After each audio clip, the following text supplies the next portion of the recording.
Yos nakama, selamat datang di Lifestyle Anime. Akhirnya, One Piece chapter 1187 sudah rilis versi lokalisasinya. Inilah saatnya Mimin untuk mereview sekaligus menganalisis semua One Piece chapter 1187. Eits, jangan lupa tinggalkan jejak jempol kaki kalian dengan like video ini ya, plus bantu sundul video ini dengan klik hype-nya ya kan. Caranya geser ke kanan kolom komentar kalian dan pencet hype-nya, gas. Jangan lupa tuliskan di kolom komentar dari kota manakah kalian menonton video ini. Kali aja ketemu jodohnya kan di sini.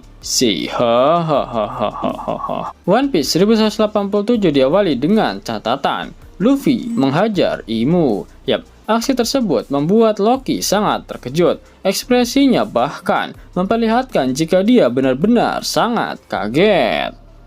Wajah Imu bonyok, dan Luffy terlihat sangat geram dengan keberadaan dari Imu di Elbaf. Setelah Luffy menghajar Imu, Imu terpental jauh ke belakang. Saat terpental, api hitam muncul dari kedua telapak tangan Imu, menciptakan dua api hitam hidup yang disebut dengan Omen sebelum dia terjatuh. Kemudian terjadi ledakan besar di tempat Imu terjatuh. Loki kemudian langsung memberikan komentarnya dengan mengatakan bahwa pukulan Luffy sangat bagus, tapi dia merasa hal itu bisa dilakukan karena luka yang telah diberikan oleh Loki sebelumnya. Luffy sadar jika Loki terluka parah akibat pertarungannya melawan Imu, dan dia memintanya untuk pergi beristirahat. Beristirahat? Memangnya kau bicara dengan siapa? Balas Loki dengan kesal. Tiba-tiba dua api hitam hidup yang dipanggil oleh Imu masing-masing menempel pada tubuh Luffy dan Loki. Keduanya terkejut, tapi Loki sadar jika api hitam itu berasal dari kekuatan si bajigur itu. Api hitam itu kini membakar jaket milik Luffy, namun dia sedikit bingung karena api tersebut terasa tidak panas, meskipun sedikit membuatnya sakit sampai Luffy sempat mengaduh-aduh kesakitan. Bahkan Luffy juga menanyakan apa sebenarnya api hitam tersebut. Tanpa Luffy sadari, Imu ternyata sudah pulih dan kini sedang terbang kembali menuju ke arah mereka berdua. Imu semakin dekat, wajahnya terlihat sangat jelas. Kini dia membuat gestur dengan menempelkan jari telunjuk tangan kirinya dengan jempolnya, sehingga terbentuk sebuah lingkaran kecil di tengahnya. Lalu muncul api hitam kecil di dalam lingkaran tersebut. Luffy terkejut setelah melihat wajah Imu dari dekat dan mengatakan jika dia benar-benar sangat menyeramkan. Api hitam Omen yang menempel pada Loki mulai berbicara. Ternyata Imu meminta dua api hitam itu untuk bergerak ke bagian dada milik Loki, di area di mana sebelumnya dia tertusuk pedang Nemesis milik Imu. Ayo pergi, ucap kedua Omen tersebut. Loki lantas terkejut karena tiba-tiba api hitam yang ada di badannya mulai menyebar. Imu yang masih dengan gestur tangan oke-oce-nya kini mengintip melalui lubang tersebut. Sebuah api hitam yang melayang di tengah lubang tersebut kini mulai bereaksi, bahkan diiringi dengan sebuah nada dering. Imu menggunakan serangan baru yang disebut dengan stigma, di mana kanjinya dapat dibaca sebagai Omnaken, yang secara harfiah berarti pedang iblis pendendam. Dari tengah gestur tangan Imu yang membentuk sebuah lingkaran itu, muncul pedang api hitam raksasa, sama seperti yang digunakan dalam serangan Nemesis, dan mengarah ke api hidup yang menempel di dada Loki, lalu menusuknya. Tepat sebelum Imu melepaskan serangan itu, Luffy melompat menjauh dari Loki. Loki pun sampai terpental jauh akibat serangan membagongkan dari Imu tersebut. Adegan kemudian berpindah ke tempat di mana Gunko alias Shuri dibekukan. Nami mencoba menghancurkan balok es tersebut menggunakan petirnya. Namun betapa terkejutnya seluruh kru topi jerami di sana karena balok es tersebut tidak bisa dihancurkan. Jinbe heran kenapa tidak ada cara yang mempan untuk menghancurkan es tersebut. Usopp terkejut dan bertanya-tanya apakah mungkin benda ini benar-benar terbuat dari es. Bahkan Franky menganggap jika benda ini lebih mirip dengan berlian atau benda lainnya yang benar-benar sangat keras. Nami seketika terkejut saat menyadari sesuatu, entah ini es atau bukan. Bukankah dia seharusnya sudah mati kehabisan nafas sekarang? Ucap Nami.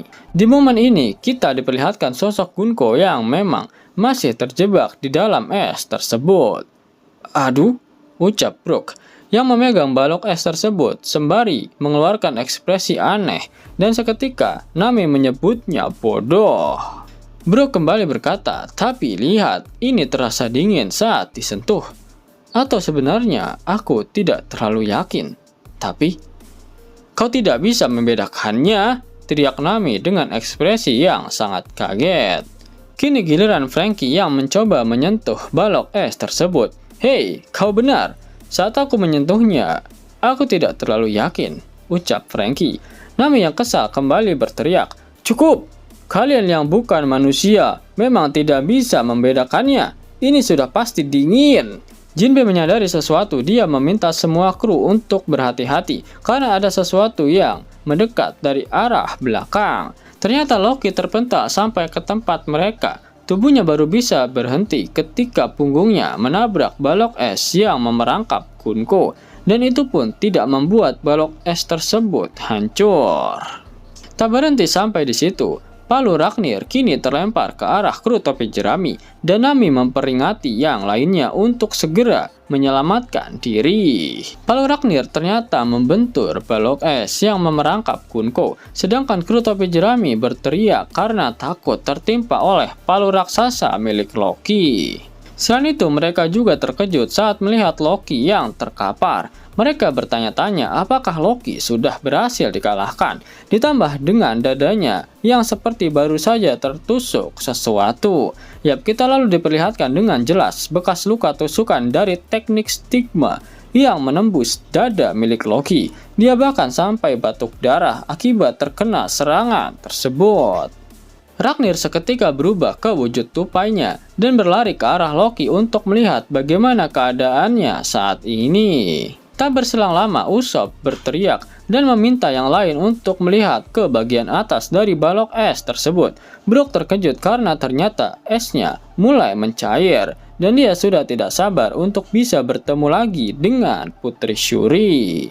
Adegan kembali memperlihatkan Luffy setelah melompat dari tubuh Loki. Kini dia sedang menggenggam daun dari salah satu pohon yang ada di sana. Luffy melihat api hitam milik Imu masih membakar jaketnya. Dia menoleh dan menyadari jika Imu akan menyerangnya dengan teknik yang sama seperti yang dia lancarkan pada Loki. Luffy langsung melepaskan jaketnya dan melemparnya. Sepersekian detik setelahnya, teknik pedang stigma milik Imu melesat ke arah jaket tersebut dan Luffy pun selamat.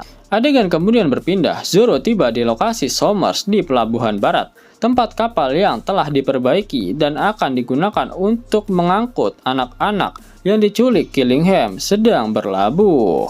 Apa yang kau lakukan di sini? Salah satu dari 3 iblis, ucap Zoro. Terlihat Zoro dengan santuinya duduk di atas menara kapal, sedangkan Somers sedang menunggu para anak-anak raksasa yang diculik di atas dek kapal.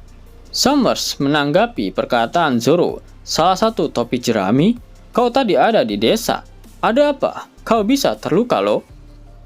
Kalianlah yang mengacaukan pesta reuni kami dengan teman-teman lama, balas Zoro. Somers kembali menjawab, oh, tak perlu mengkhawatirkan kami, cuma 10 atau 20 bocah saja. Salah satu rekanku sebentar lagi akan membawa mereka ke sini. Kalau terjadi, semuanya sudah berakhir. Maaf mengganggu. Kebetulan sekali salah satu kru kami juga sedang menuju desa itu. Tapi kurasa rekanmu tidak akan kembali, balas Zoro. Oh, kenapa begitu? Ucap Somers dengan ekspresi wajah mengejek. Karena orang itu bakal mati, jawab Zoro dengan sangat yakin. Catatan terjemahan, Zoro menggunakan kata kuta baru, sebuah ungkapan kasual yang berarti mati atau tewas. Ini mengindikasikan bahwa Zoro yakin Sanji akan membunuh Killingham. Somers kemudian menyerang Zoro dengan pedang durinya. Sembari tertawa, dia berkata, "Ya hahaha, kau benar-benar tidak tahu betapa tak terkalahkannya kami sekarang." Sementara itu, di desa barat, Sanji akhirnya tiba dan melihat langsung situasi yang terjadi. Hujan deras mengguyur seluruh wilayah, seolah langit Elbaf sendiri telah robek akibat kekacauan yang berlangsung. Di tengah hujan tersebut, Sanji mulai menganalisis situasi. Monster raksasa yang jauh lebih besar dari para raksasa biasa sedang membawa pergi anak-anak Elbaf. Namun anehnya, Sanji justru memutuskan untuk tidak menyelamatkan mereka secara langsung. Bukan karena tidak peduli, melainkan karena dia tahu para pejuang raksasa pasti tidak akan pernah menyerah demi anak-anak mereka. Masalah berikutnya adalah keberadaan MMA Zaza, monster wanita yang membantu proses penculikan tersebut. Sebagai seorang yang memiliki prinsip untuk tidak menyakiti wanita, Sanji sama sekali tidak ingin ikut campur dalam pertarungan melawan makhluk tersebut. Namun ada satu hal yang tidak bisa dia abaikan. Dia tidak tahan melihat para ibu menangis kehilangan anak-anak mereka. Dan lebih dari segalanya, Sanji tahu siapa dalang utama dari semua kekacauan ini. Karena itulah dia langsung menyerang Killingham sambil menyebutnya sebagai biang kerok dari seluruh kejadian. Judul chapter kali ini, Ringleader, ternyata merujuk langsung kepada sosok Killingham tersebut. Sanji menegaskan bahwa meskipun para raksasa kehilangan jejaknya, Killingham tidak akan bisa lolos dari dirinya. Killingham sendiri justru tertawa. Dia menjelaskan bahwa ada perbedaan besar antara menjadi kuat dan menjadi abadi. Memang benar bahwa jika dirinya dikalahkan, kekuatan yang dia ciptakan juga akan menghilang. Namun dia tidak percaya bahwa Sanji mampu menyingkirkan sosok yang disebut sebagai Dewa Hujan. Killingham kemudian memerintahkan monster tersebut untuk terus membawa anak-anak Elbaf pergi. Di tengah pertempuran, Sanji mengungkap bahwa dirinya sudah mengetahui kelemahan para kesatria dewa, bukan hanya Killingham, tetapi seluruh kelompok mereka. Mendengar hal itu, Killingham malah tertarik. Dia lalu bertanya apakah Sanji memiliki Housoku Haki, karena menurutnya hanya kekuatan seperti itulah yang mungkin dapat mengalahkan mereka. Sesaat kemudian, Killingham menyerang menggunakan trisulanya. Sanji terpental dan menghantam sebuah rumah raksasa. Di tengah rasa sakit itu, Sanji teringat percakapannya dengan Copper Gaban. Saat itu Gaban pernah mempertanyakan kemampuan Zoro sebagai tangan kanan seorang Yonko. Kemudian Sanji dengan percaya diri bertanya apakah dirinya juga memiliki potensi Housoku Haki. Jawaban Gaban ternyata sangat menarik. Menurutnya Sanji memang memiliki potensi tersebut. Namun ada satu masalah besar yang menghambatnya. Sanji menyimpan rasa rendah diri yang sangat berbahaya. Gaban percaya bahwa jika Sanji benar-benar ingin membantu Luffy menjadi Raja Bajak Laut, maka dia juga harus menjadi seorang raja dalam caranya sendiri. Nasihat itu kembali terngiang di benak Sanji saat menghadapi Killingham. Sementara itu, pertarungan utama kembali berfokus pada Luffy dan Imu. Kini, Gear 5 Luffy berdiri berhadapan langsung dengan penguasa tertinggi dunia. Imu memandang Luffy dan menyebutnya sebagai Joy Boy yang akhirnya muncul kembali. Namun Luffy langsung membantahnya. Dia menolak dipanggil dengan nama siapapun selain identitasnya sendiri. Baginya, dia bukan Joy Boy. Dia adalah Monkey D. Luffy, seorang pria yang suatu hari nanti akan menjadi Raja Bajak Laut. Dan dengan tekad itu, pertarungan terbesar di Elbaf pun kembali dimulai. Terdapat hal yang sangat menarik. Imu memanggil wujud Gear 5 Luffy dengan sebutan Joy Boy, bukan Nika. Berbeda ketika Imu memanggil wujud naga Loki dengan sebutan Nidhogg, bukan sosok yang memakan buah iblis itu di masa 800 tahun yang lalu. Itu artinya apa? Sosok Luffy memang benar-benar sangat mirip dengan Joy Boy. Entah semua ini sudah dipersiapkan oleh Oda atau memang sebuah kebetulan. Pengisi suara Joy Boy dalam bahasa Jepang, Urara Takano, adalah pengisi suara pertama Monkey D. Luffy yang tampil dalam OVA One Piece, With Him, The Pirate Kanzak. Demikian pula pengisi suara bahasa Inggrisnya Erika Schroeder adalah pengisi suara Amerika pertama Luffy yang tampil dalam sulis suara anime One Piece versi 4Kids. Apakah Luffy dan Joy Boy adalah orang yang sama atau Luffy memang berada dalam satu garis keturunan dari Joy Boy yang memang mewarisi tekad milik Joy Boy? Bahkan baru-baru ini Oda mengkonfirmasi sendiri dalam SBS terbaru yaitu di volume 115 jika dia sendiri yang memilih pengisi suara untuk karakter-karakter penting termasuk karakter Joy Boy. Itu artinya pengisi suara Joy Boy yang merupakan pengisi suara pertama dari Luffy memang sudah direncanakan oleh Oda. Apakah benar jika Joy Boy sebenarnya adalah Luffy yang time travel ke masa lalu? Menarik kok. Kemudian dalam halaman terakhir, chapter menampilkan tulisan berbahasa Inggris, Saint Nerona Imu versus Monkey D. Luffy. Pada akhir One Piece chapter 1187, Oda Sensei tak mengeluarkan kata-kata mutiaranya. Itu artinya minggu depan One Piece tidak libur. Sebelum Mimin masuk ke dalam pembahasannya, Lasker Anime yang berkolaborasi dengan Misfit Society kembali mengeluarkan kaos terbaru nih, yaitu desain Zoro dalam mode Asura loh. Keren banget pokoknya. Gak percaya? Silahkan dicek thread videonya.